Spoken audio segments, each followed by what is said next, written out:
질문하시면 그것을 알고 마이크를 대면 소리를 밝히고 질문해 주시면 고맙겠습니다.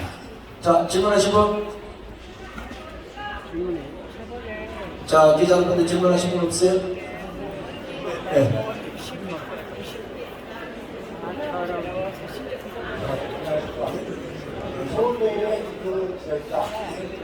지금 말씀하신 가운데 이렇게 들어보면은 광주에 가셔갖고서 이제 발언하신 부분에 대해서 근거가 있는 얘기라고 말씀하시잖아요. 그렇습니다. 네, 근데 정확하게 입장을 한 번 더 밝혀 주시는 게 뭐냐면은 5.18 유가족에 대해서 지금 표명하는 발언은 아니라는 말씀이지 않습니까?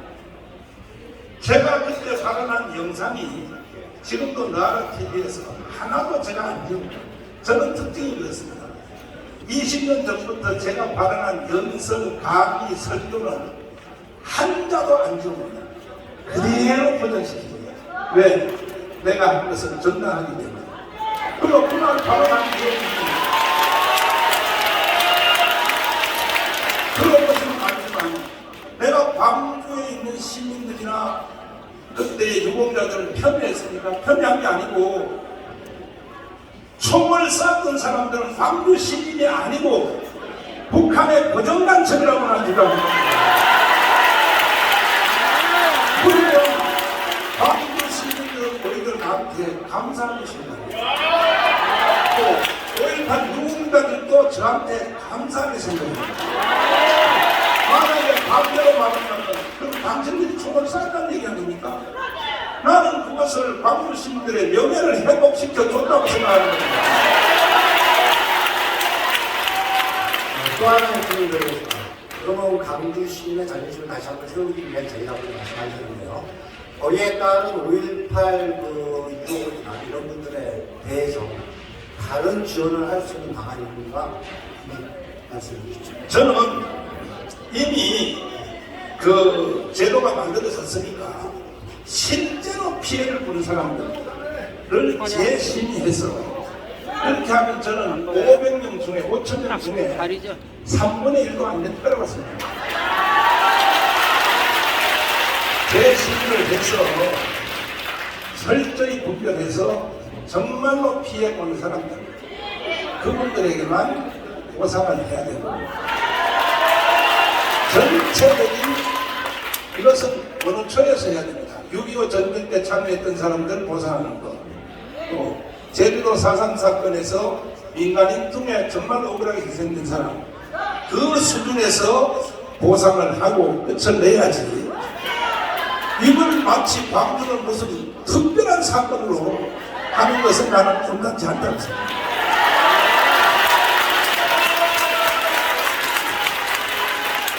자, 다음은 질문 받겠습니다. 자, 질문하실 분. 오늘 설교를 너무 잘했어요. 자, 질문하시면 될 수 있으면 방송기자분들 질문 좀 해주십시오.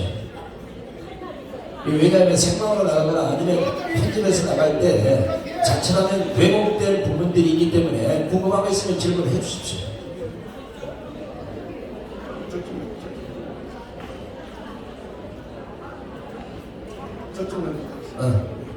자, 오른쪽에 이쪽에.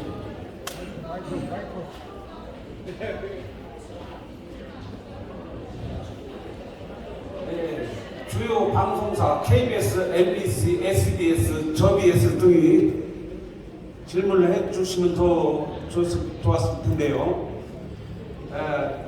제가 유튜브 방송에서 봤는데 광주 유공자 명단을 중간중간 떼었다는 겁니다. 유공자 명단이.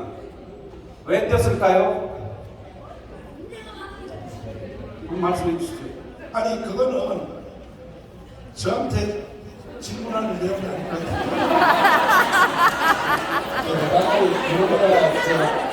자, 아직까지 일반 시민들은 5.18 이것이 폭동이냐 사태냐 민주화냐 여기에 놓고 감론을박이 많은데 오늘 우리 종광 목사님 말씀을 들어보니까 상당히 이게 사태다 폭동이다 여기에 가까운 부분이 많은 것 같습니다. 그리고 분명히 북쪽에서 개입된 것 같습니다. 이러한 사실은 앞으로 정광훈 목사님이나 또 자유통일당에서 어떻게 투쟁하면서 5.18 명단을 까고 그리고 이것을 진짜 실질적인 광주 민주화 아니면 폭동, 시민에 대한 그 피해 보상을 그쪽 사람들에게만 돌아가야 되는데 자 이상한 좀 5천 명에 있는 사람들이 그 보상을 받는다는 것은 우리의 혈세가 너무나도 많이 낭비가 되는 것 같습니다. 그래서 첫 번째로는 목사님이 어떻게 투쟁할 것인가 이것하고 그 다음에 두 번째로는 또 질문이 하나 있는데 이 양산에 있는 문재인이하고는 조금 이게 지금 그 모든 기자회견이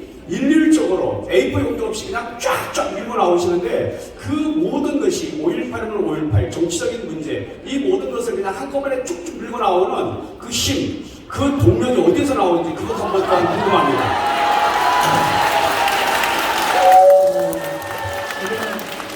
제 노하우인데 이거 공개하면요 비싼 건데 제가 공개하겠습니다. 제가 왜 이 선지자적 사명을 감당할 수 있냐 하면은 저는 한국 근대사에 목숨을 걸고 공부를 했습니다.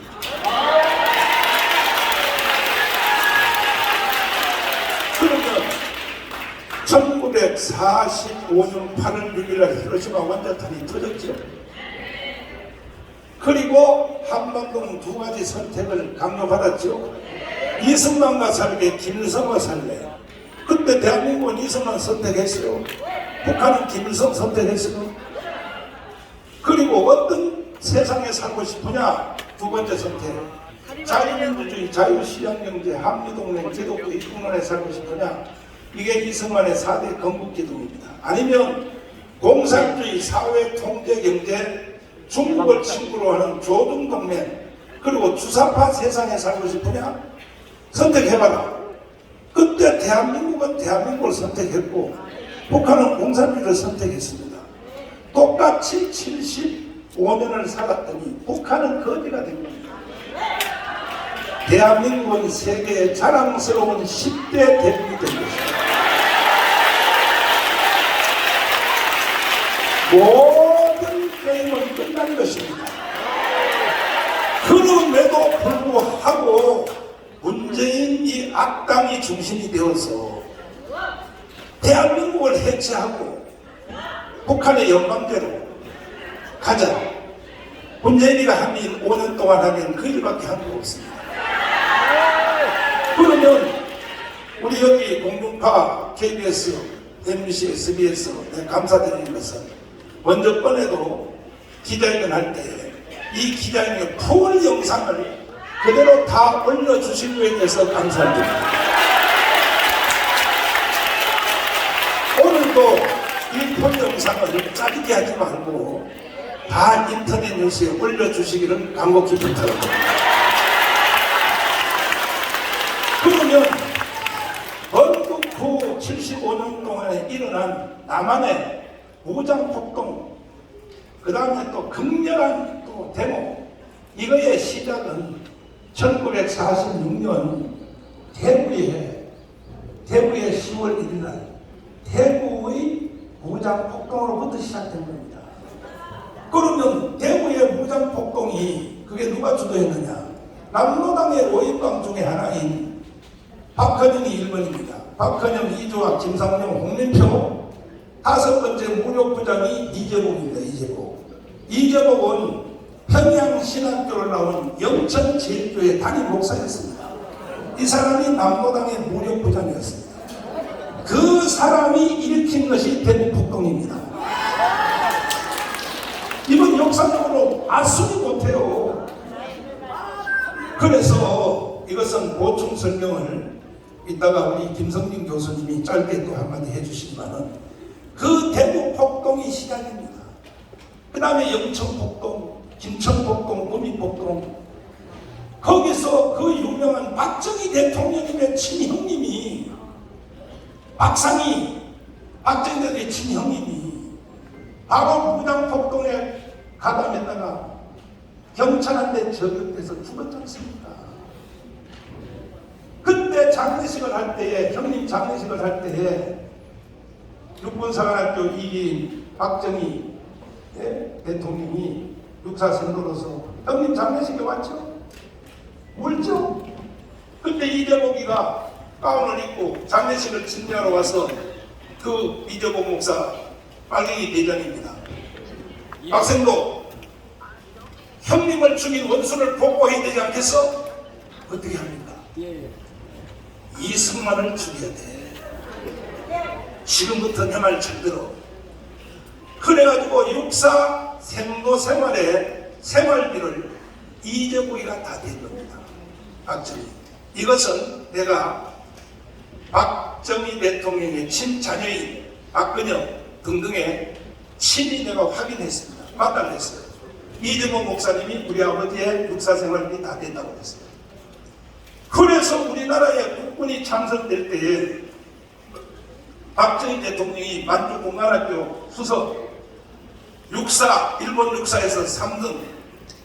그래서 박정희 대통령이 우리나라 군대를 조직할 때 남로당으로 3분의 2를 남로당으로 조직한 것이 역사적 사실입니다. 그때부터 벌써 대한민국은 끝난 것입니다, 사실. 그런데 박정희 대통령이 결국은 잡혀가지고 고문을 당하다가 박정희 한 사람이 전향을 한 것 때문에 대한민국이 살아난 것입니다. 똑같은 좌파요 남로당인데 김대중 대통령은 그때 청년 전라남도 지부장이었습니다. 김대중 대통령은 동작동 무덤에 갈 때까지 전향했다는 흔적이 없습니다. 이 차이입니다. 김대중 전향 안 하고 죽었다. 박정희 전향했다. 이 차이입니다. 이 차이. 그래서 제주도 대구의 무장폭동을 벤치마킹하여 일으키는 사건이 제주도 4.3폭동입니다. 다 연관성이 있는 겁니다. 그 다음에 여순 반란 사건. 그러면 광주 사태를 어떻게 볼 것인가? 건국 후에 일어난 모든 무장폭동은 북한이 개입을 했는데 광주 사태 하나만큼은 안 했다. 이건 역사의 방정식이 안 맞는다. 역사의 방정식. 역사의 방정식이 맞지 않습니다. 질문이 설명이 된 점이 있고 다음 질문 받겠습니다. 네. 네. 저 광주의 보훈처를 지금까지 보훈처가 외면하고 있었는데 이제 5.18의 광주의 그 유공자들을 광주에서 이것을 심사할 것이 아니라 이제 정권 교체가 되고 윤석열 정부가 들어왔기 때문에 보훈처가 보훈부로 승격이 됐습니다. 그래서 이것을 광주에서 심사하는 것이 아니라 보훈처로 보훈부로 와서 심사를 하면 어떤지 목사님 말씀을 듣고 싶습니다. 그 조성 대표님은 우리 편인데 우리 편끼리 하니까 짜고 복수 치는 것 같으니까 이것은 보훈처 장관한테 질문하십시오. 자, 한번 질문해주시죠. 자, 질문 중에 저번에 정강 목사님이 광주 발언 이후에 여러분들 보도를 봤더니 북한군, 북한 간첩 이렇게 표현을 하시는데 정강 목사님은 북한 특수군, 북한군, 북한 뭐 이런 거 안 했어요. 고전 간첩이라는 걸 꼭 기억하신 것 같습니다. 이게 지금 재판에 상당한 영향을 미치고 있는 거기 때문에 북한 특수군, 북한 간첩, 북한군이 아니에요. 고전 간첩을 얘기하는 겁니다. 이것은 지만은 박사하고 저하고 사실은 많이 도움을 주기도 하고 도움받기도 했습니다. 저는 특별히 재정적으로 지만은 박사를 많이 도왔습니다. 그런데 내가 어느 날 강원에서 연설하다가 지만은 박사가 위대하지만 광주에 북한군 특수부대가 1개대대 500명이 직접 들어갔다. 이거는 나는 아니라고 본다. 어떻게 특수부대가 직접 들어오냐. 나는 고정간첩했다고 한다 했더니 심한원 박사님이 그날부터 나를 공격하기 시작하는데 여러분 유튜브에 다 보시면 알죠. 그래서 심한원 박사하고 나하고 원수가 됐습니다. 그래서 내가 아니 특수부대가 왔다는 증거가 없는데 고정간첩이 왔다는 증거는 얼마든지 있어요. 그렇게 발언하면 오히려 우리 자유우파가 큰 손해를 본다고 했더니 계속 고집 부리다가 지금 감옥에 가 있어요. 저는 특수부대가 절대로 왔다고 생각하지 않습니다. 우리나라 공수부대가 그렇게 멍청합니까? 그리고 나는 정호용 장군하고 밤새도록 대화해봤습니다. 정말로 특수부대가 들어왔습니까? 목사님, 공수부대를 알기를 어떻게 알아요? 어떻게 광주 외곽을 공수부대가 다 둘러싸고 있는데 북한 특수부대를 어떻게 들어옵니까? 절대로 불가능합니다. 이건 미국 CIA도 다 그렇게 말하고 있습니다. 하고 추가로 나한테 하는 말이 그때의 오대산의 전파 감시소에서 나 이거 정보 공개 요청을 하나 됩니다. 전파 감시소에서 광주하고 북한하고 교통을 하는 교신을 하는 전파 회수가 5천 회선이 넘었다는 겁니다. 이게 정호영 장군이 나한테 말해준 거예요. 나 이거 정보 공개 신청하려고 합니다. 그래서 북한의 특수부대가 왔다고 하는 것은 그건 좀 지나친 생각인데 한 가지 여기서 조금 더 추가로 추론을 할 수 있는 것은 뭐냐? 고정간첩이 한국에 와서 활동하면 기간이 2년이에요. 2년 만에 다시 북한으로 돌아가야 돼요. 돌아가서 훈련을 받고 다시 또 재파송하는데 북한에 돌아가면 소속이 어디냐? 이게 정찰총국 군부대입니다. 군부대. 그래서 고정간첩이 북한 군대라고 표현하는 사람들 말고 어느 정도는 일리가 있는 거예요. 왜? 소속이 정찰총국이니까. 그래도 저는 실제적인 북한의 특수군대는 왔다고 생각하지 않습니다. 이것은 고정간첩들이 한 짓이다. 자, 약간 그런 생각하면 목사님들 말씀하신 고정간첩은 80년 강사태가 일어나기 그 전에 교신을 한 기록들이 지금 합참에 아마 있을 겁니다. 국방부 출입기자에게 연락을 하셔서 그 자료를 받아보시면 대한민국의 고정간첩 당시 얼마나 많이 활동했는지 수치로 나와 있습니다. 자, 그러면 이제 제 설명한 것보다가 그 당시 현세에서 무슨 일이 있었는가 실감 있는 설명을 황교안 박사님이 나와서 잠시 해주게 들어보시면 여러분 이건 네, 제가 뉴스와 논단의 황교안 대표입니다. 제가 목사님 말씀대로 실감있게 하는지 모르겠는데 제가 정 목사님께서 또 자꾸 이제 발언으로 인해서 자꾸 이제 귀속적인 언어로 사고를 자꾸 치시니까 그래서 이 정 목사님 또 사고 쳤구나.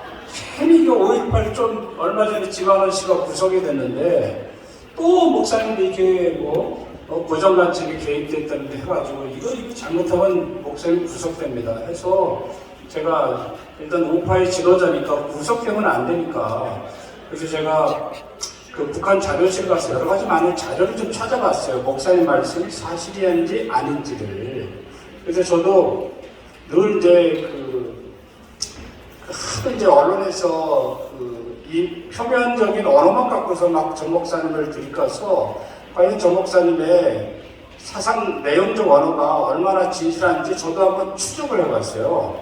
네, 그래서 제가 그 광주 사태에 대해서 지금까지 접근과는 달리 언어적 접근을 좀 해봤어요.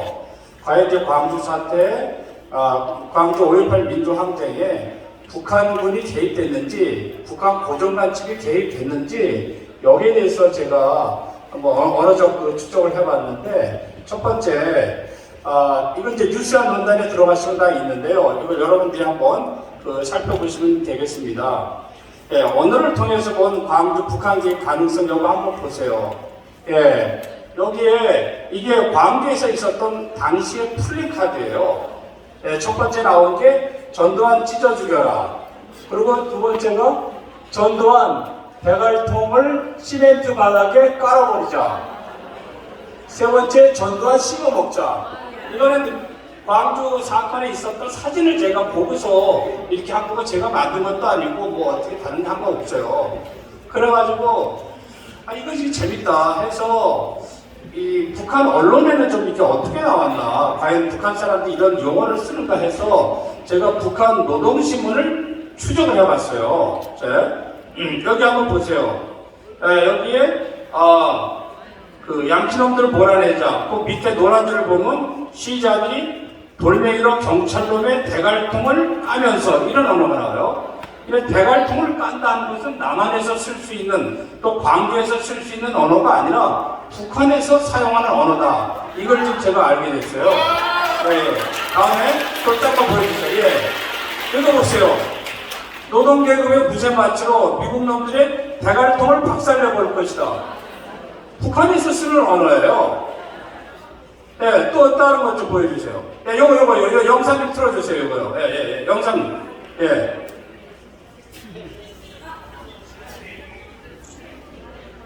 이거 안 나오나요? 그 오디오가?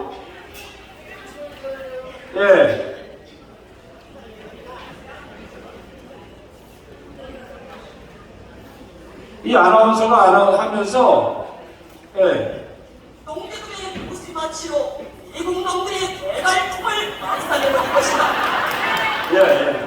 이게 일반 아나운서도 쓸 정도면 굉장히 북한에서는 노멀한 일반적인 언어예요. 우리나라 말로는 뭐 늘 정 목사님이 잘하지만 이 개자식, 이 개새끼, 이 정도 언어밖에 안 되는 거니까. 다음에 뭐요? 여기 조선의 언어들이요. 여기 보세요. 노동교육의 무쇠마취로 미국 놈들이 대갈통을 박살내볼 것이다. 또 올려보세요. 정신병자의 대갈통을 무쇠중으로 박살내겠다. 이건 이제 트럼프 두고 한 거죠. 다음에 찢어 죽이자. 전두환을 찢어 죽이자는 게 현수막에 걸려 있었잖아요. 그 당시에 버스에 태우고 갔거든요. 자, 그러면 북한에 여기 보잖아요. 전두환 찢어 죽이자. 다음에요. 여기도 전두환을 찢어 죽이자. 이거 광주에 있었던 차에서 있는 거예요. 이것도 광주에 벽에 쓰여져 있어. 전두환을 찢어 죽이자. 다음에 이게 그대로 뉴욕타임즈에도 나와요. 전두환을 찢어 죽이자고. 사진이 그대로. 자, 또 보세요. 이건 북한 교과서에 나와요. 전두환 찢어 죽여라. 교과서에 교과서. 다음에요. 전두환 이거 보세요. 1980년 6월 14일 그때 광주 사태가 있었을 때잖아요. 북한의 노동신문이에요. 전두환 찢어 죽여라. 전두환뿐만 아니라 노태우도 보세요. 1987년 11월 16일 살인마 노태우는 대통령 자격이 없다. 노태우를 찢어 죽여라. 얘네는 하여튼 찢어 죽이는 게 저희 장점이에요. 자, 노태우뿐만 이명박 역도를 찢어 죽여라. 이것들이 북한에서 사용하는 거예요. 그러니까 이런 플래카드가 광주에서 있었다는 것을 제가 얘기를 하는 거예요. 제가 없는 걸 만들어낸 게 아니라. 자, 탈북자들 보세요. 조금. 자, 민족 반역자에게 인간 쓰레기인 탈북자를 찢어 죽여라. 그래서 내가 박상학 씨한테 북한 가면 당신 찢어 죽으니까 가지 말라고 그랬어요, 제가. 다음에. 자, 이거 봐요. 전두환 시범 먹자. 이게 차예요. 제가 그래서 좀 밑에 보세요. 이거는 1964년 9월 20일 날 노동신문에서 쓰는 용어예요. 말리아자를 시범 없애버리자.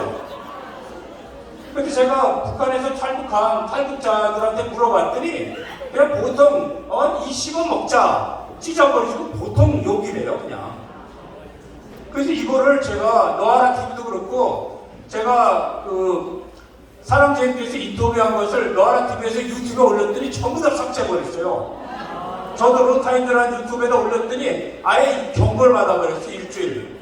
왜 경고 받았냐면은 북한적이라는 것도 있겠지만은 욕이 너무나도 거치니까 유튜브에 올라갈 수가 없는 거예요. 근데 북한에서는 이게 노멀한 욕이에요. 그래서 제가 이 언어를 통해서 봤고, 두 번째, 광주에 많은 삐라들이 뿌려졌어요. 이 삐라를 통해서 한번 볼게요. 삐라 좀 보여주세요. 여기요. 자, 보세요. 이게 1980년 5월 21일 거기 광주 항쟁이 있었을 때잖아요. 그때 뿌려진 삐라예요. 자, 전남 민족통일위원 국민연합회 민주청년 민주구국총연합연맹에서 뭐라고 하냐면은, 자, 애국시민이요 손에는 돌 몽둥이면 몽둥이를 들고 일어서라. 애국 근로자여, 손에는 닥치는 대로 공구를 들고 일어서라. 여기 이 공구를 들고 일어서라 해서 이 사람들이 나중에 낫과 도끼를 들고 있었습니다. 자, 애국 농민이요. 애국 농민을 제가 이게 구글에서 쳐봤어요. 검색에다 그냥 띄워놓았어. 근데 이게 전부 다 북한 자료에서만 애국 농민이라는 말이 나와요. 북한 영상과 북한 노동신문에서 전부 다 한번 보여주죠. 여기 보세요. 광주에서 새망둥이 식칼 망치 등으로 무장한 시자들 도경철구 포위. 그러니까 광주에서는 삐라로 애국 농민들이요. 그 공구를 들어라. 북한에서는 새몽둥이 식칼 망치 이걸로 무장한 시위들. 그러니까 북한과 광주가 계속 연결이 됐던 거예요, 그 당시에. 자, 다음에 보세요. 애국 농민 보죠. 자, 그냥 구글에서 애국 농민을 넣었어요. 자, 그러니까 뭐예요? 전부 다 유튜브가 애국 농민이 되자. 옥돌이 애국 농민이 일까? 좀 밑에. 자, 이거 보세요. 애국민 헌납운동. 자, 동영상, 애국 농민과 애국민. 밑에 보세요. 자, 우리 민족끼리에도 신성리의 애국 농민. 애국 농민이 되자. 애국 농민은 어떤 사람인가? 애국 농민과 애국민. 자, 밑에 또 보세요. 자, 이거 북한에서 나온 영상에 애국 농민이 되자. 그 밑에. 자, 애국 농민과 애국민. 그 밑에. 노동신문에 이게 최근 거예요, 최근 거. 2023년 4월 28일. 거기도 보세요. 좀 밑에. 여기 봐요. 전부 다 애국 농민이라는 용어를 쓰고 있어요. 그래서 좀 다른 거. 이거는 2023년 4월 9일 날. 여기서 수많은 애국 농민들, 자욱이 수록이 있다. 애국 농민. 그러니까 똑같은 거예요. 이게 광주에 뿌려진 그 푸이라와 북한에서 노동신문과 이게 연결이 되는 거예요. 이게 일관성이 있는 거예요. 그래서 전 목사님 말씀대로 고정 간첩이든지 자생 간첩이든지 간첩이 들어갈 사람 확률이 굉장히 큰 거예요. 다음에 이거 보세요. 아니, 광주 사람들이 도끼를 드냐고. 이게 광주 차례니까. 도끼 든 거 도끼잖아요. 도끼 가림을 써 있잖아요. 다음에 또 나보세요. 자, KBS에서 찍힌 거고 도끼가 보이잖아요. 다음에 날 들었잖아, 나. 그리고 우리가 공구를 들자 이렇게 이라고 선동하니까 자, 도끼는 북한 애들이 드는 거지 광주 사람들이 그거 안 된다고 이게. 이게 도끼 많은 사건 있잖아요. 이게 저희가 이런 거 봤을 때 북한과 연결 가능성은 얼마든지 있다. 이렇게 보는 거예요. 다음에 여기 봐요. 애국 김정은 시대 애국 농민기. 이게 노동신문에 요거는 이제 팩트야 아까. 다음에 전 목사님께서 뭐라고 얘기했냐면은 카비총을 쏜 시민군이 광주 시민을 죽였다 이렇게 말씀을 했어요. 그래서 나는 또 왜 목사님이 또 이런 얘기해서 또 그냥 감옥 가면 또 어떡하려고. 그래서 제가 추정을 했어요. 이거 보세요. 근데 당시에 광주지검에서 판단한 사망 원인을 제가 다 추적을 했어요. 이게 어디냐면 국가기록원이든지 5.18 광주 기록원에 다 있는 자료들이에요. 있는 걸 제가 다 이제 본 거예요. 찾아낸 거예요. 자, 아까 그 사진 하나 보여주세요. 사진. 이거, 이 사진 알죠? 이 사람이 누구냐면, 이건 뭐 너무나 유명하잖아요. 그 아이가, 앞에 죽은 분이 조사천 씨예요. 근데 광주지검에서는 이 사람이 뭘로 죽었냐면, M16 맞고 죽은 것이 아니라, 카빈총 맞고 죽은 걸로 평가를 했어요. 자, 그거 보여주세요. 자, 보세요. 총상. 조사천 맞죠? 칼비 총상이에요. 칼비 총상 맞고, 자, 밑에 의사 있잖아요. 자, 최윤석 의사 아니에요. 그리고 군의관, 군 검찰관 다 이 사람들이 일치해가지고 도장을 찍은 거예요. 근데 전에 KBS에서는 이러다 계엄사 때문에 조작했다 또 이렇게 나오더라고요. 그러니까 인터넷으로 보는 추도 기념 있잖아요. 거기 보면 조사천을 이 사람들이 계엄도 총에 맞았다고 이렇게 또 거기 내용을 써놨어요. 그러니까 어디가 사실인지 이거는 모르는 거야 우리가. 어쨌든 당시에 광주지검에서 의사와 군의관과 검찰관이 이걸 보고 칼비 총상으로 자기네들이 결정을 한 거예요. 예, 예. 이것만이 아니라 딴 것도 봐봐요. 자, 여기 이거 보세요. 이거 봐. 높이 맨 위에. 자, 맨 위에 그 노란색이 뭐냐면 카라고 써있어. 칼빈의 카. 자, 칼빈으로 이거 국가 기록에서 나온 거예요. 제가 쓴 게 아니에요 이게. 예. 자, 맨 밑에 보세요. 칼빈 총으로 죽은 사람이 28명이야. M16으로 죽은 사람이 97명. 7명은 차량. 예, 차량 사고 내니까 대부분 차량 사고가 또 많았더라고요. 7명이 차량 사고로 죽어요. 그래서 전체 보면은 165명이 죽어요. 자, 다른 거 또 칼빈 총상 보여주세요. 예. 이거 조사 좀 하려고. 예. 요거만 아까 들었는데 제가 여기 자료를 다 갖고 왔어요. 자료인데 자료 갖고 왔는데 보세요. 이걸 어제 제가 다 찾았어요. 이게 전부 다 칼빈 총상의 칼빈 총상. 칼빈 총상.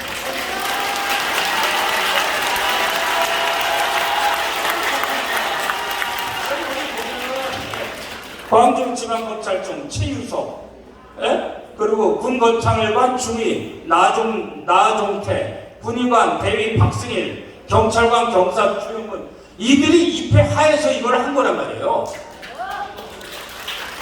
예. 아니, 그건 제 말이 아니라 5.18 그 기록 문헌에 다 나와 있어요, 찾으면.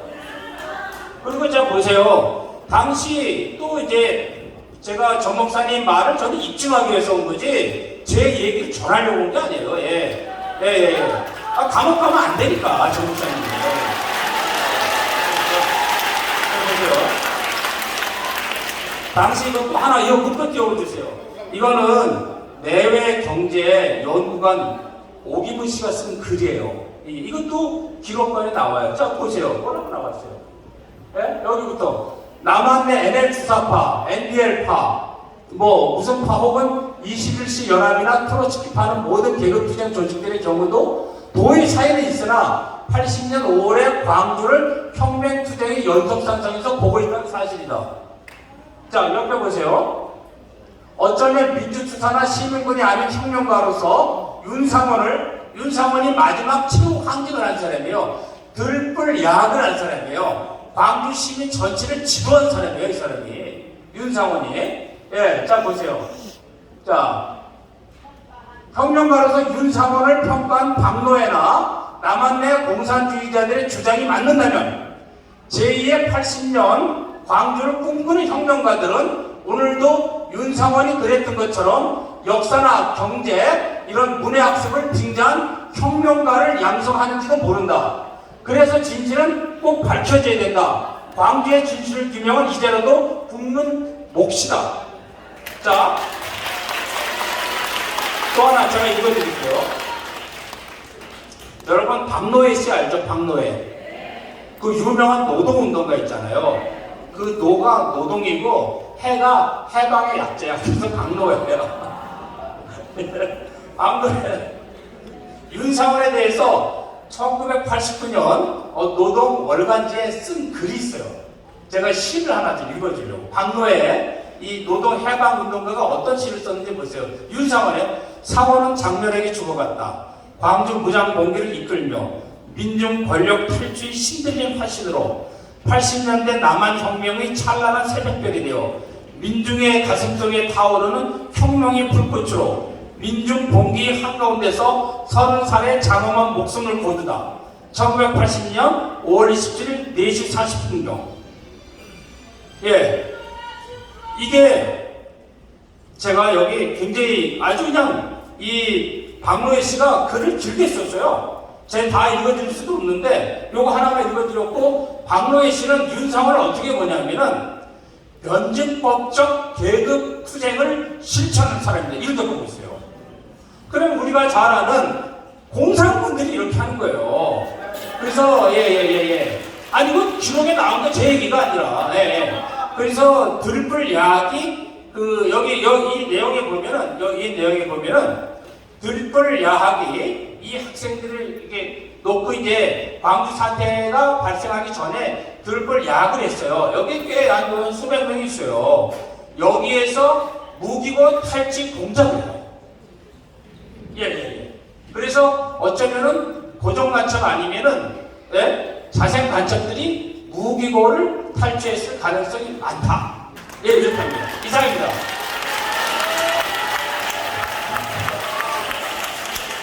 이건 한 가지만 갖고 드릴게요. 아까 그 조사천 씨라고 사진 좀 보여주세요. 이게 5.18 국민의 분노를 자기했던 5월의 꼬마상주라는, 이거 아마 보던 언론 기자들은 잘 알고 있을 거예요. 요 사진 속에 있는 어른이 조사천 씨입니다. 이분이 분명히 카이민 총상을 입었다고 되어 있습니다. 한번 보세요. 자, 카이민 총상 되어 있죠? 자, 당시 공수부대는 M16을 들고 있었습니다. 시민군들이 카이민 소총을 들고 있었는데 이게 바뀝니다. 5.18 기장재단 사망자 타임라인에 들어가서 지금 확인할 수 있어요. 이 카이민 총상 앞에 카이민이라는 이름이 빠집니다. 보여주세요. 자, 조사점 맞죠? 위로 올려보세요.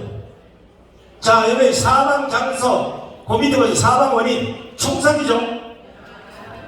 카이민을 왜 뺏겼습니까? 조사철씨만 아니라 지금 현재 사망자 5.18 기념재단 타임라인에 카이민이라는 이름이 사라지고 있다는 사실, 기자들께서는 꼭 추적해 보시기 바랍니다. 카이민 총장 공수부대가 그런 게 아닙니다.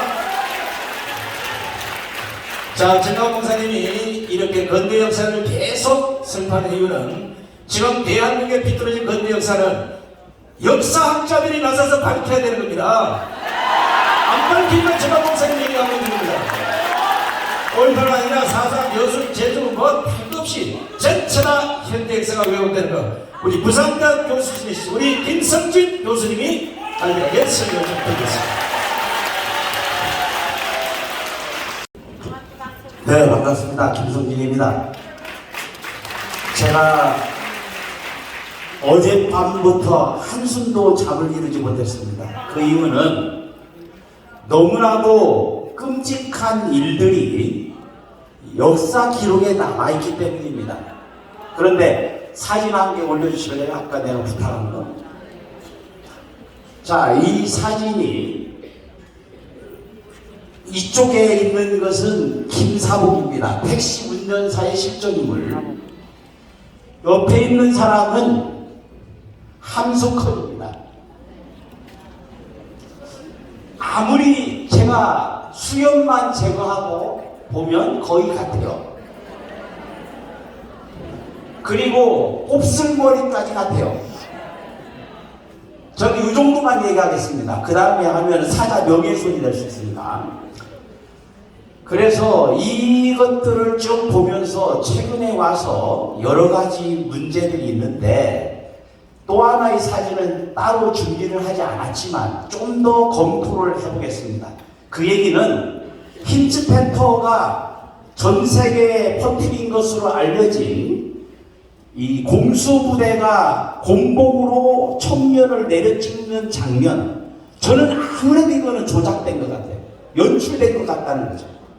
너무나도 자기적입니다. 몇 개가 있는데, 하나는 계엄군들은 흰 장갑을 꼈습니다. 투구에 흰 식별 표시를 했습니다. 그리고 모든 사람들은, 저도 기동대를 몇 달 근무를 했지만 곤봉을 반드시 중앙을 딱 잡습니다. 훈련된 사람. 그런데 거기에서 곤봉을 내려 찍으려고 하는 사람은 끄트머리만 잡고 있어요. 그리고 페파포고 차가, 이거는 제가 지어낸 말이 아닙니다. 민주화 운동 아카이브에 있습니다. 어디론가 페파포고를 옮겨갔습니다. 이런 여러 가지로 볼 때 이상하다, 흰 장갑 뭐 여러 가지가 있는데, 그거는 좀 더 보완을 해서 말씀을 드려요. 저는 의욕을 갖는다는 것이죠. 그런데 조금 아까 난 얘기를 했죠. 찢어 죽이자, 씹어먹자, 찢어 죽여라, 이런 구호는 북한에서 쓰는 말인 건 확실합니다. 저는 국문학자입니다. 언어를 다루는 사람이에요. 그래서 이 구호들을 얘기하는데 여기서 주목할 만한 것은 뭐냐? 당시에 시민들은 뿐만 아니라 저도 전두환 그 당시에 기동대에 있었는데 저 광주 출동을 위해서 대기하고 있었습니다. 유서를 써놓고 지금 광주에서 무기가 털렸다.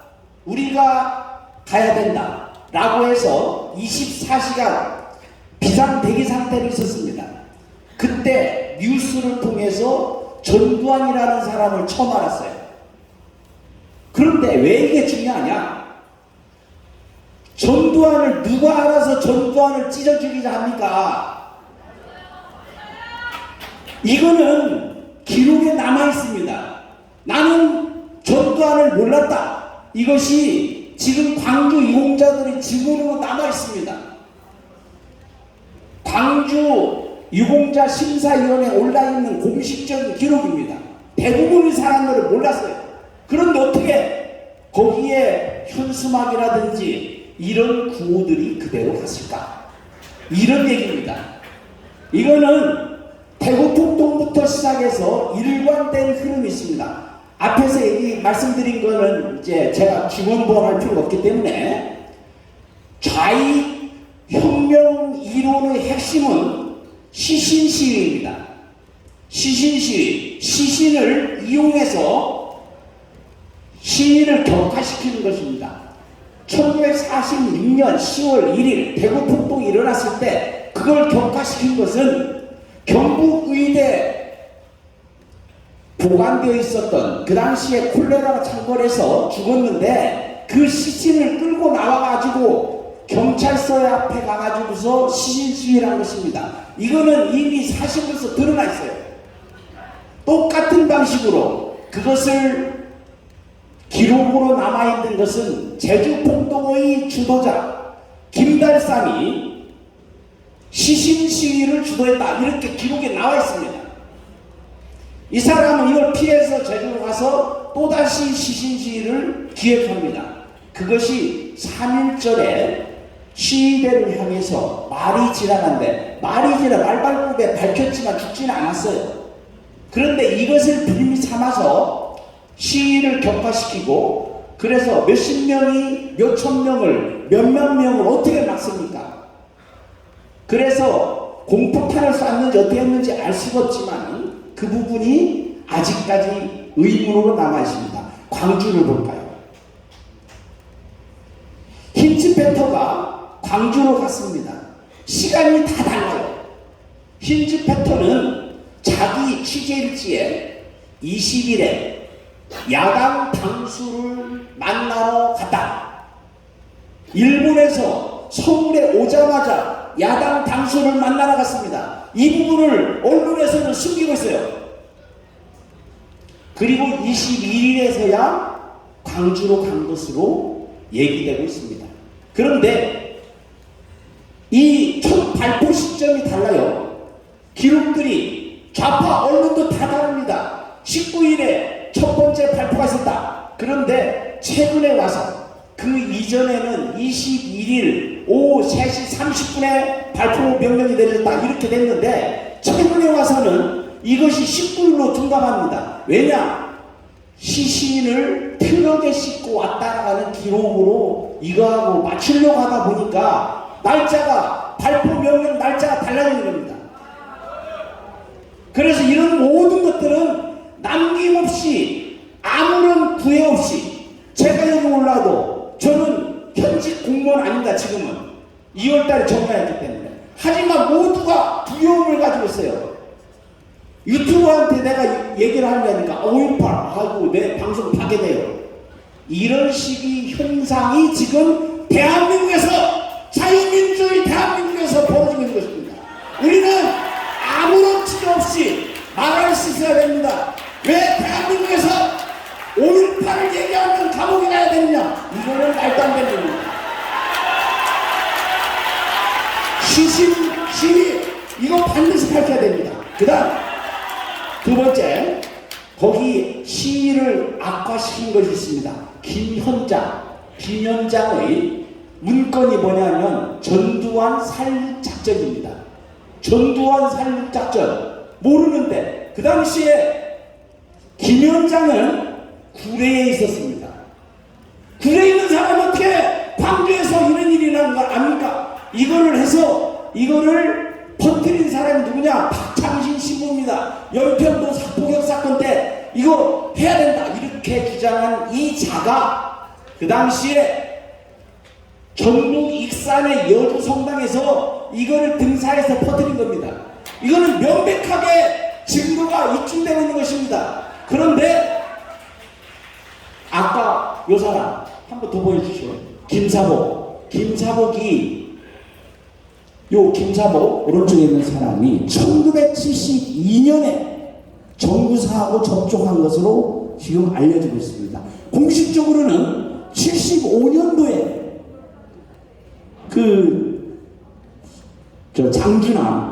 장준하 씨가 추락산 그 장면에 힌스페터하고 김사복이 같이 있어요. 그때부터. 그런데 이 사람은 뭐라고 하느냐? 처음 언제 왔느냐? 정부사 발족식 때 왔습니다. 이런 모든 것들을 종합해 볼 때 외부의 간섭이나 영향이 있었다. 특히 시신시위 이거는 명백하게 북한식, 러시아식 좌익혁명의 대표적인 사례들입니다. 자, 너무 길게 하면 안 되니까 이쯤에서 마치겠습니다. 자, 얼마나 설명을 드릴게요. 제가 방금 말씀하신 김현장이 만든 그 찌라시가 강주 사태를 촉발시킨 원인입니다. 거기에 보면 경상도 공수부대원이 강주 와서 여성들이 유방을 보내내고 어쩌고저쩌고 하는 그게 몇 가지가 있는데 그게 정확한 제목이 강주 살육작전입니다. 제가 인터넷에 올려놨기 때문에 한번 찾아보면 있을 거예요. 그걸 들고 서울에 와서 당시 서울대 총학생회 했던 심재철 회장에게 이걸 전합니다. 그놈이 누군지 한번 파보시면 고정가쯤인지 강주시민인지 제가 알게 될 겁니다. 자, 이번에 우리 이동호 교수님 올라서 부연설을 좀 해드리겠습니다.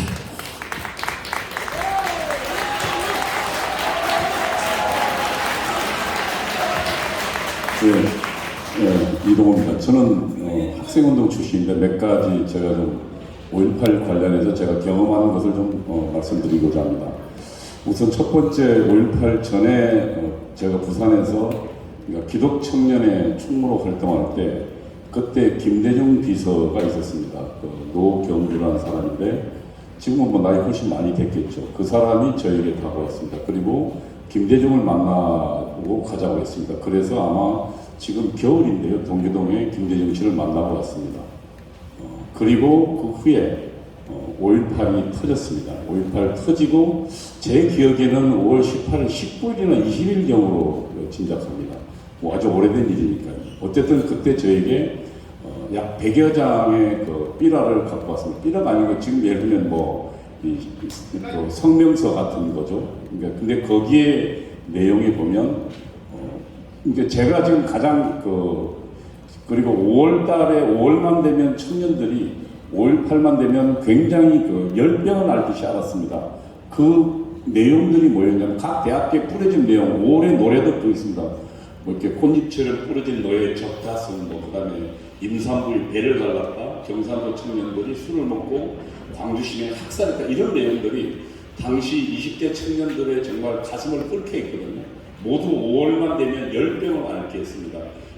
그런 만행을 저지른 전두환 정권에 대해서 지구심을 갖게 했죠. 근데 그때 저에게 그때 노경주라는 사람이 줬던 삐라가 바로 그런 내용입니다.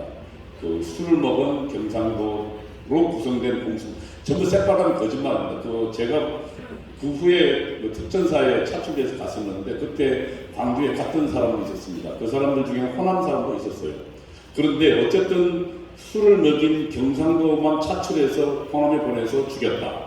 라는 것 지금 거짓말이었습니다. 두 번째로 임산부 배를 갈랐다. 그것도 거짓말이었습니다. 세 번째, 처녀의 젖가슴을 드러내서 도려냈다. 이거 전부 거짓이었습니다. 초기에 5.18을 확산시킨 가장 큰 그리고 5.18에 광주 시민들이 어쨌든 동의하게 만들었던 가장 큰 거짓말은 이것이었습니다. 그리고 이 내용을 당시에 방송 차량을 들고 전 누구라는 여자죠. 그 여자가 광주 방방곡곡을 돌면서 경상도 청년이 우리를 지금 경상도로 구성된 공수된 우리 광주 시민을 다 지고 있습니다. 그리고 처녀의 젖가슴을 잘라내고 있습니다. 임산부의 배를 갈랐습니다. 이런 선동들이 사태를 훨씬 악화시켰습니다. 전부 거짓이었습니다. 다시 말하면 당시 김대중 주변에 있던 사람이 저에게 그 문건을 줘서 제가 10여 차례 부산에서 그것을 뿌린 기억이 있습니다. 여러분, 어떻게 광주에서 이루어진 일들이 저에게 하루 만에 그 삐라가 저에게 왔겠습니까? 저는 그래서 그 정광훈 목사님이 밝혔던 CIA 보고서 김대중 지지자들과 고전 간첩들의 소행이다 라는 것을 저는 분명히 확신할 수 있습니다. 왜냐하면 여러분 지금 보십시오. 민노총의 여러 간첩망이 충주, 제주 모든 간첩망이 민노총에 집중되어 있었습니다. 그리고 그 전에 지금 저희가 전라북도에 있는 고정 간첩이 북한에서 내려온 것은 김대중 대통령 당선을 도와라였습니다. 김대중 주변에 그와 같은 간첩망 없었을까요? 저를 김대중에게 데려가고 그런 부른 삐라를 지키라는 사람은 누구였을까요? 저는 그런 면에서 미국 CIA 보고서를 인용한 정동원 목사의 발언은 명백하게 사실이 있다간 그리고 사실이라고 저는 그렇게 이야기할 수 있는 것입니다. 그 다음에 또 하나, 여러분, 총 드는 거 정말 쉬운 일 아닙니다. 제가 주사파 핵심 간부였을 때 그때 북한의 지령은 95년도 결정적 시기를 맞이하라는 거였습니다. 결정적 시기란 공산당에서는 무장 공개를 말합니다. 그래서 저희 핵심 내부에서는 무장 투쟁을 어떻게 할까에 대해서 의논했습니다. 핵심 한 서너 명 모여서요. 그때 도시에서 무장 공개를 이루면 어떤 무기를 획득해야 됩니다. 그런 무기고가 어디 있었느냐. 그런데요, 당시 명색이체가 지도부였는데 가슴이 벌렁벌렁했습니다. 여러분, 제가 분명히 제 경험에 의해서 진행할 수 있는데요. 당시 광주에서요, 광주 5.18이 터진 지 이틀 만에 4시간 만에 광주 전역에 47군데인가요? 파출소 무기고를 전부 습격하고 무기를 들었습니다. 그거요, 절대로 광주 시민이 할 수 있는 일이 아닙니다, 여러분. 그래서 저는 왜 그러면 주사파들이 도대체 이 5.18에 수많은 의혹이 있음에도 불구하고 의혹 제기부터 못하게 하느냐? 저는 저들이 지금 대한민국의 중요한 역사 전쟁을 벌이고 있다고 생각합니다. 대한민국을 만들어낸 대한민국의 자유민주주의 정통 세력을 살인마로 만들고, 그리고 저들은 정의에 저항하는 정의로운 세력으로 탈바꿈해서 대한민국을 정복하려는 역사 전쟁이다. 저는 이렇게 생각하는 것입니다. 저는 여기에 절대로 불안할 수 없다는 것이 제 생각입니다. 감사합니다. 네, 수고하셨습니다. 5.18 특별법은 그냥 특별법입니다. 헌법 위에 있는 법이 아니에요. 그런데 지금 5.18 특별법이 헌법을 조롱하고 있다는 거. 대한민국 헌법학회 회장을 지내신 김학석 교수님의 설명을 드리도록 하겠습니다.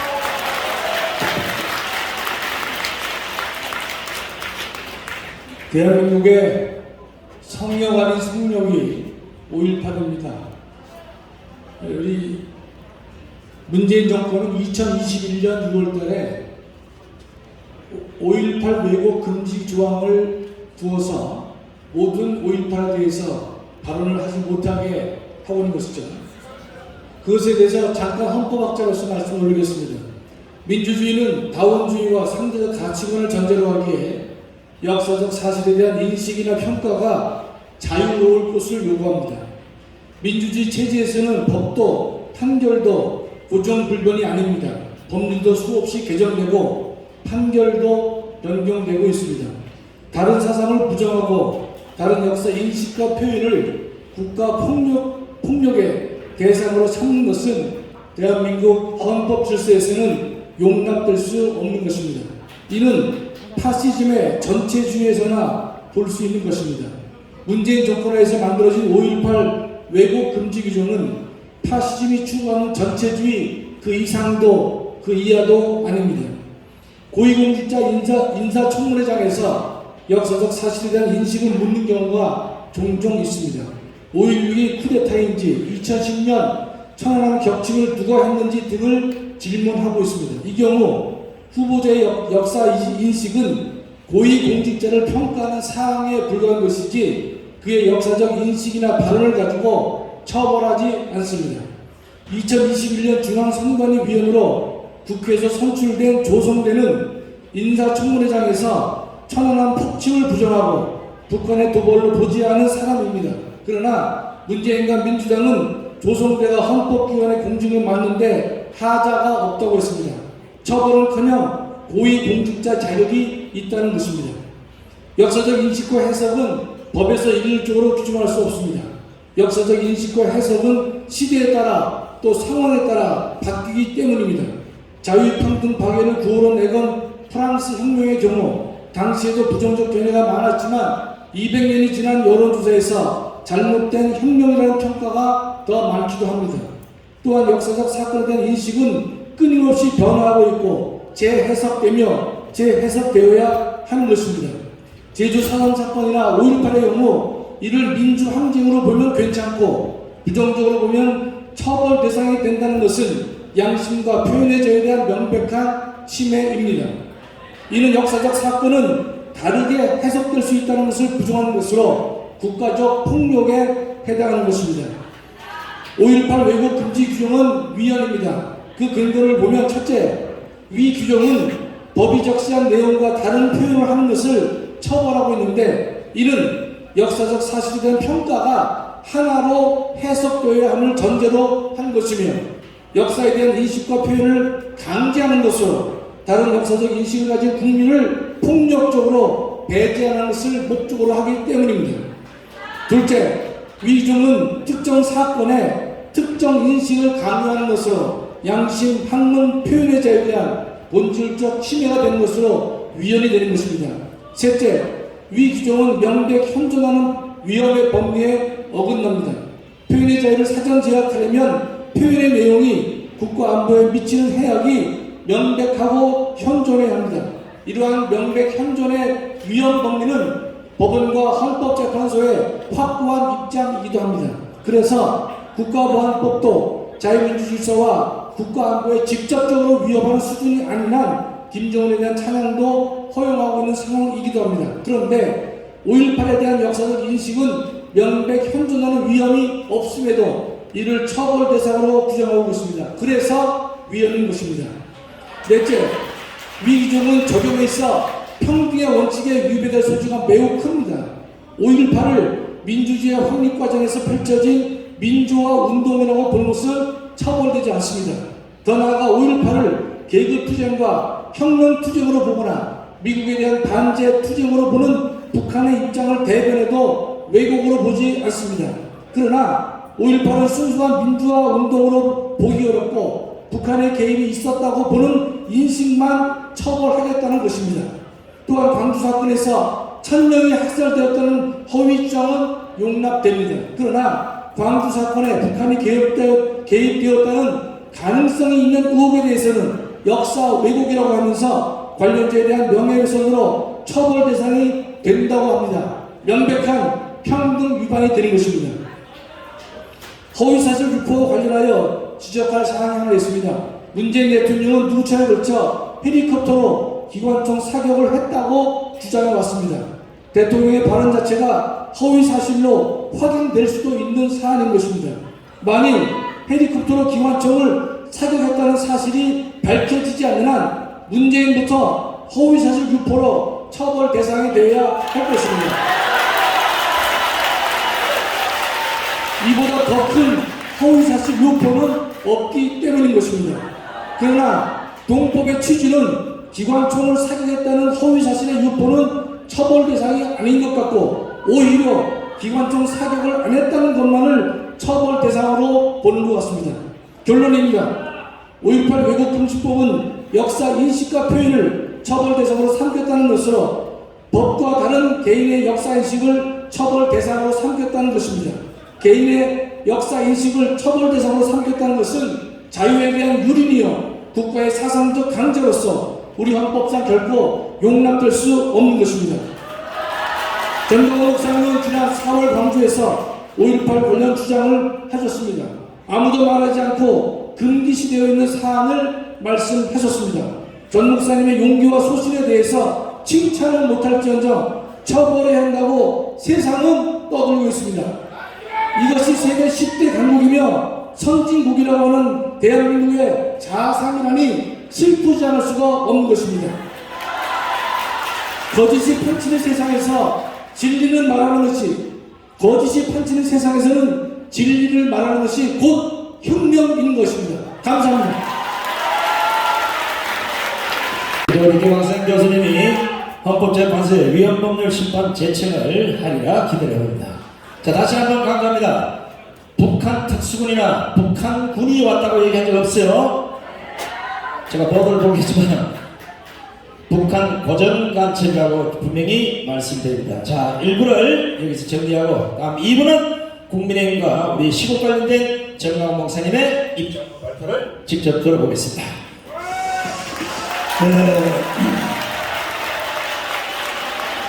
요약하면은 저는 근대사를 위해서 목숨 걸고 공부했습니다.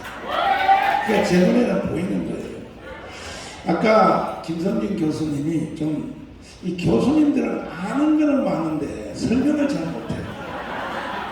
결국은 뭐냐? 대구 10월 폭동, 1946년 대구의 10월 폭동, 거기 주제가 뭐냐?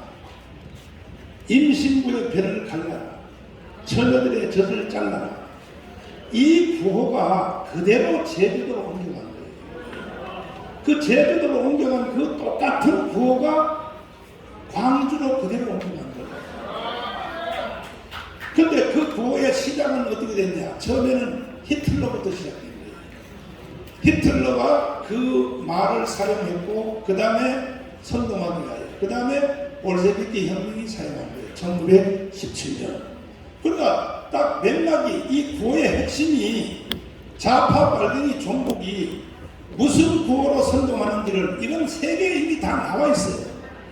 근데 조사했더니 광주에서 처녀 젖가슴 잘린 사람이 있어 없어요? 한 명도 없어.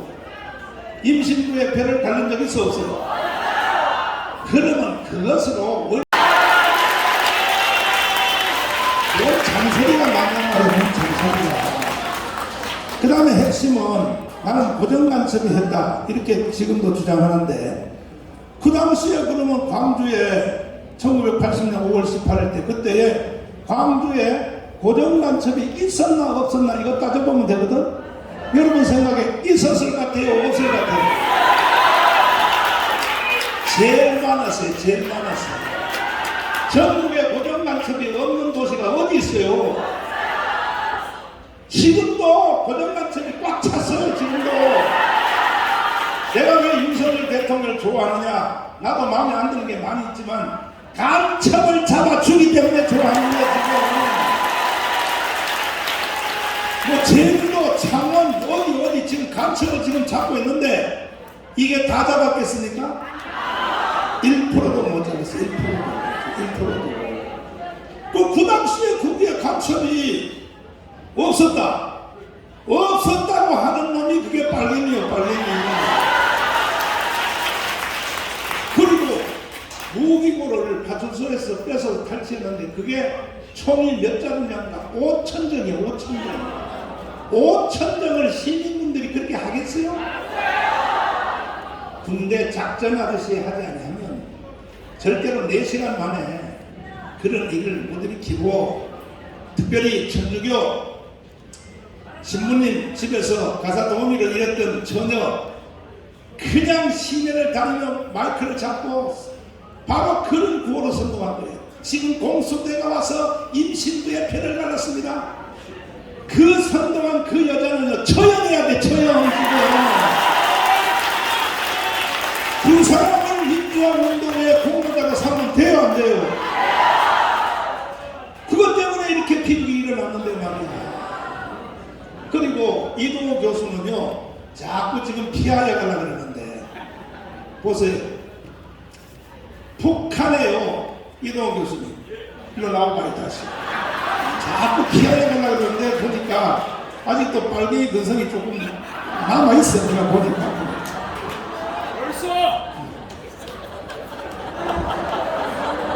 교수님. 예. 연세대학교 나왔죠. 예. 지하서클에 들어갔죠. 아니, 그렇죠. 지금 현재 있는 한참 전성계 일하는 뭐 무상호 이런 사람들 다 가르친 사람이죠. 제가 지도책이었어요. 지도책이죠. 그러면 북한의 단파 방송을 들었어요? 들었죠. 들었죠. 그럼요. 그럼 내가 묻겠습니다.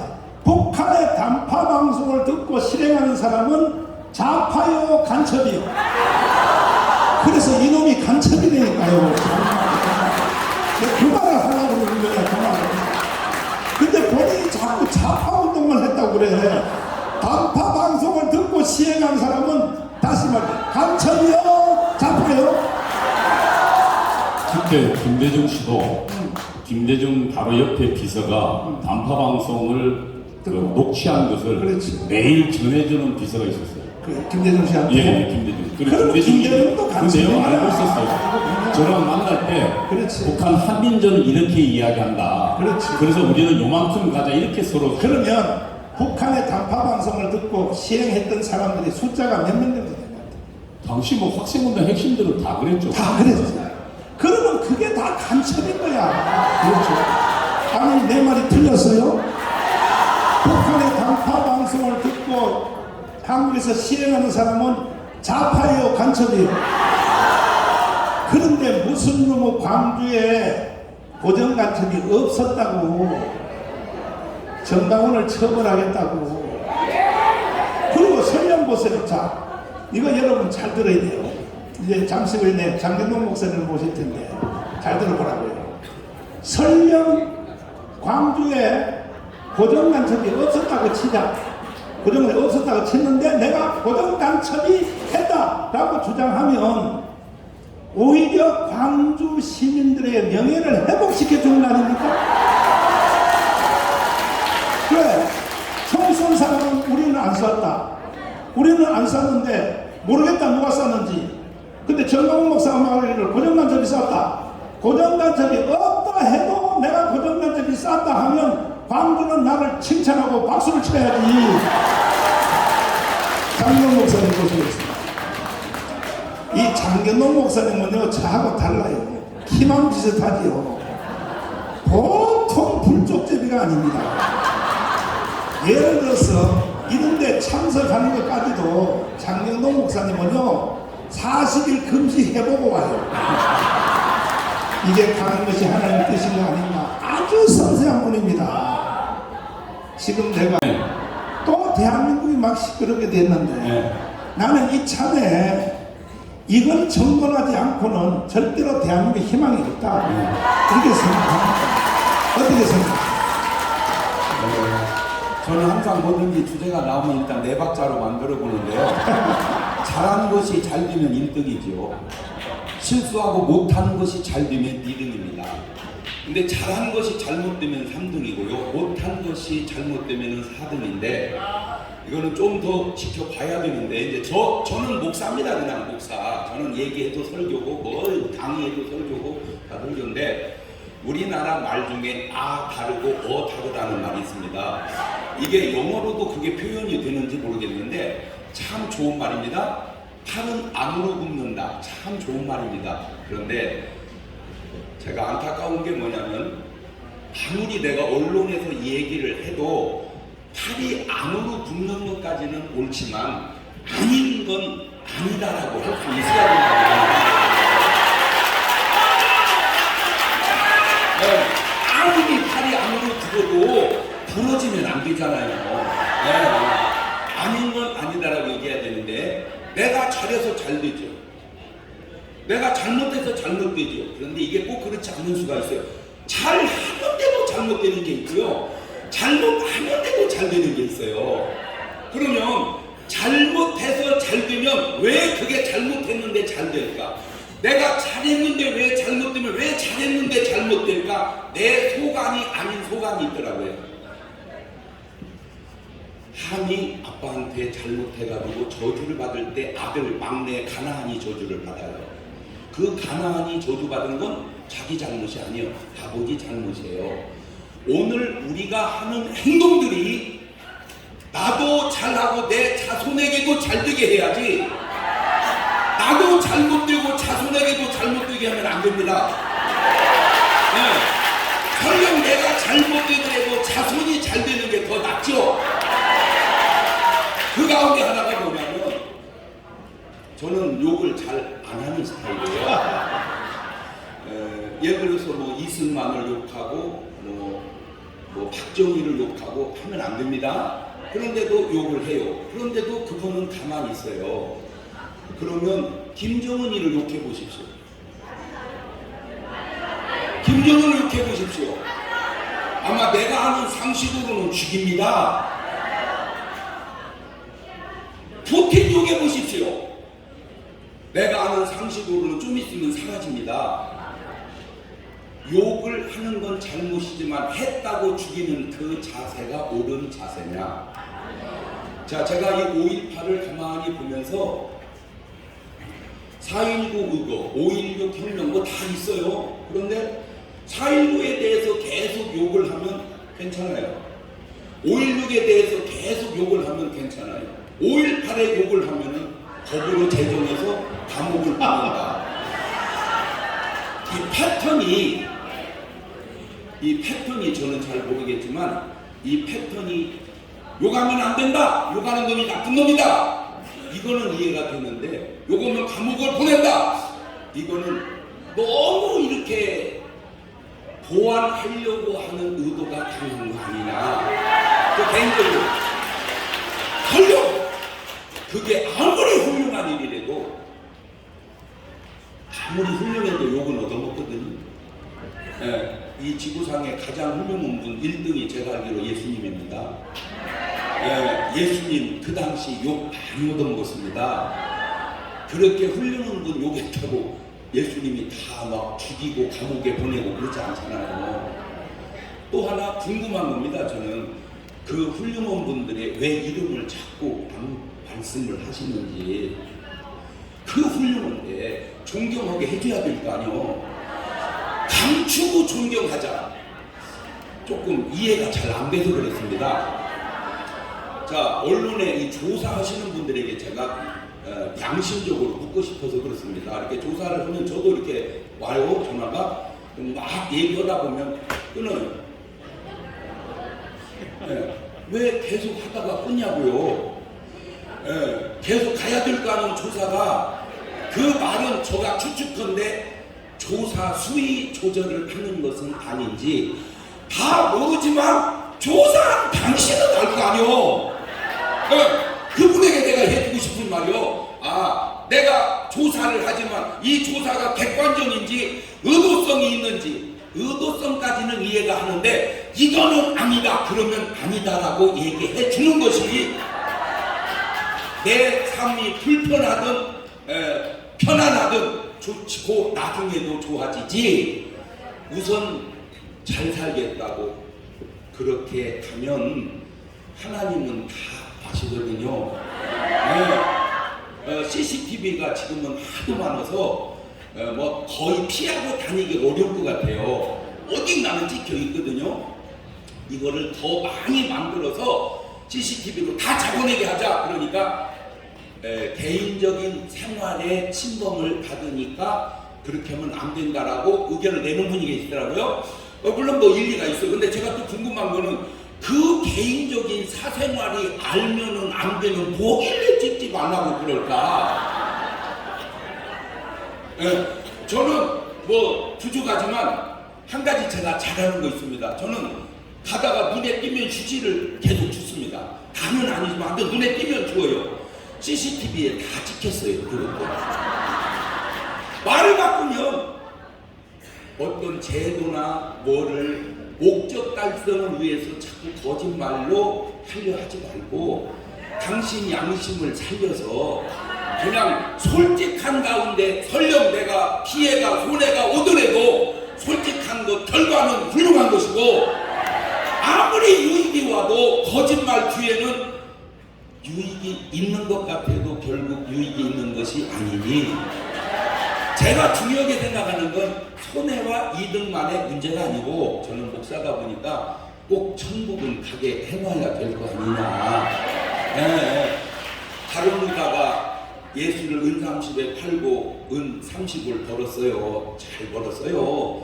그래서 나는 잘 된 줄 알았어요. 그랬더니 결국에 던져놓고 목매달아서 죽더라고요. 왜 그 모델은 유다에게만 있는 줄로 생각을 하는가? 그것이 되돌리면 나의 삶이 될 수도 있지 않는가? 그렇다면 한 가지, 자기 스스로가 팔이 안으로 굽는 것까지는 이해를 하지만 팔이 끊어지는 정도가 되면 아니다라고 얘기해줘야 되지 않는가? 네, 그냥 저는 양심에다가 얘기하고 싶어서 그런 겁니다.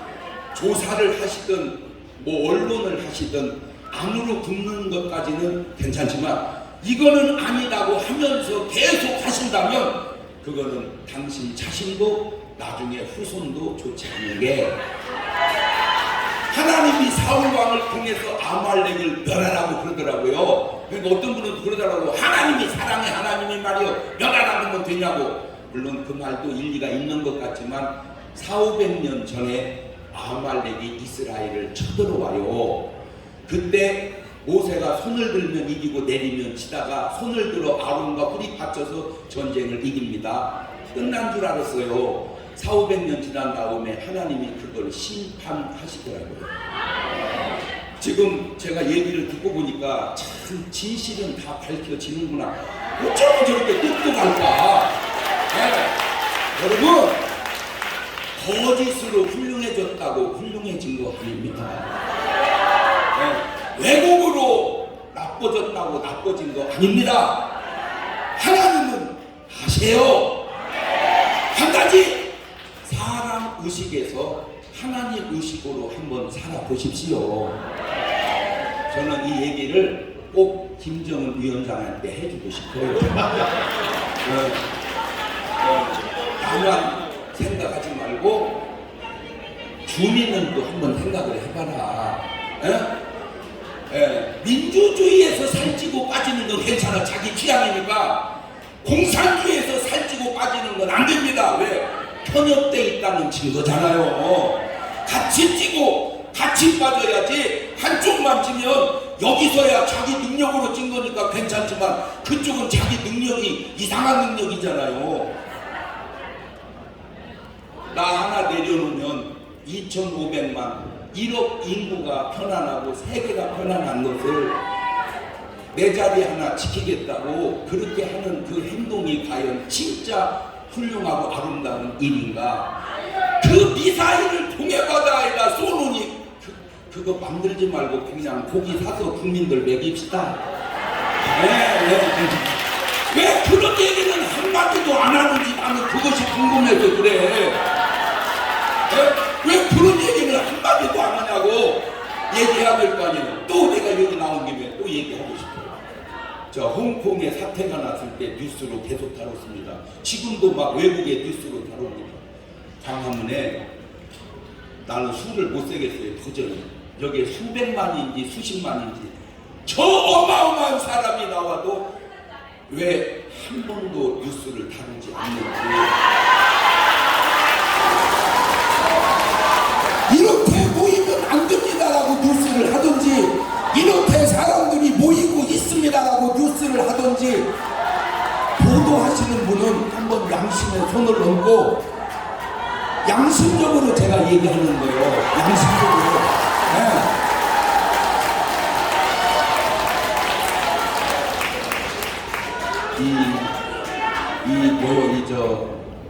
내가 직장을 무난하게 하고 그냥 먹고 사는데 무난하게 하고 그것도 중요하지만 그게 과연 하나님이 보실 때 너 잘하고 있다, 그것도 굉장히 중요한 거거든요. 마지막으로 한 얘기만 할게요. 지구상에 살고만 사람 가운데 제일 훌륭한 분이 예수님이라고 그랬죠. 부처님도 훌륭하지만 부처님은 죽은 사람 살렸다는 얘기가 없습니다. 예수님은 죽은 사람도 살렸습니다. 공자님 훌륭하지만 38년 된 병자 고쳤다는 얘기 없습니다. 예수님은 38년 된 병자를 고쳤습니다. 소크라테스 훌륭하지만 뭐 귀신 쫓아냈다는 얘기 없습니다. 예수님은 그것 됐습니다. 이 세 분이 훌륭하니까 제자들이 다 있어요. 그래서 물은 질문이 있습니다. 스승님, 사람이 살다 죽으면 어떻게 돼요? 세 분이 공통적으로 한 말입니다. 야, 이 사람아, 사람이 살아서 일도 다 모르는데 죽은 다음에 뭔 일이 있을지 어떻게 알겠냐? 그런데 예수님만 답이 달라요.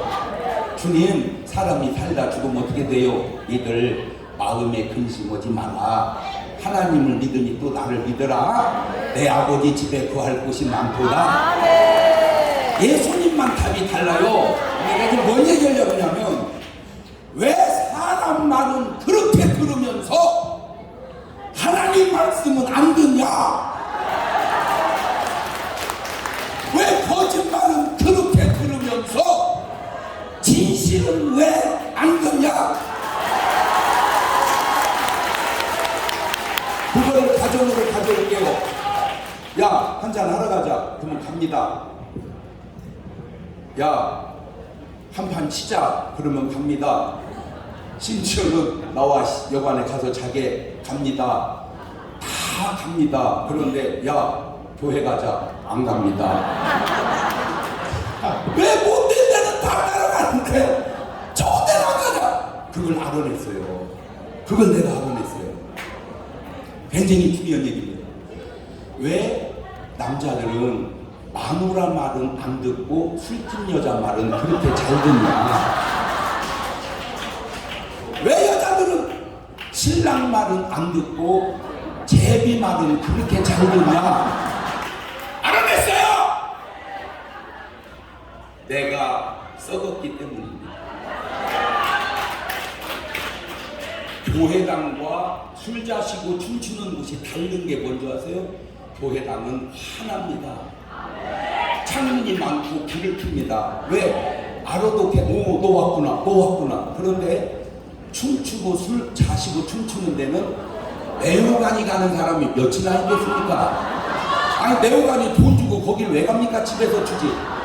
거의 바꿔서 주거든요. 그러면 이렇게 둘이 춤을 추는데 다 내보세요. 그러면 저 옆에 있는 여기 왔네? 그러면 저 인간도 여기 왔네? 그러니까 어두워야지요. 내가 어두움을 좋아하는 것은 내가 어둡기 때문에 그런 것은 아닙니다. 내가 거짓을 믿는 것은 내 속에 거짓기가 있어서 그런 것은 아닙니다. 내가 화내보세요. 내가 진실해보세요. 그러면 이해관계를 떠나서 이건 아니라고 말할 수 있거든요.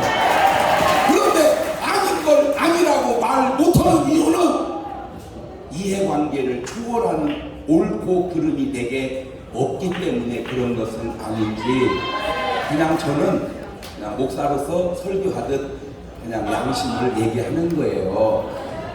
더 나가면 우리 정광훈 목사님 교회 문제도 제가 이렇게 가만히 옆에서 보니까 정확하게 다 보도를 하면 이해가 될 것 같아요. 호불호가. 그런데 꼭 의도성 있는 것만 하는 것은 아닌지. 자, 요즘에 또 무슨 정치계에 무슨 증거를 제출을 해요. 그러면 내가 통화한 내용을 갖다 제출을 해야지.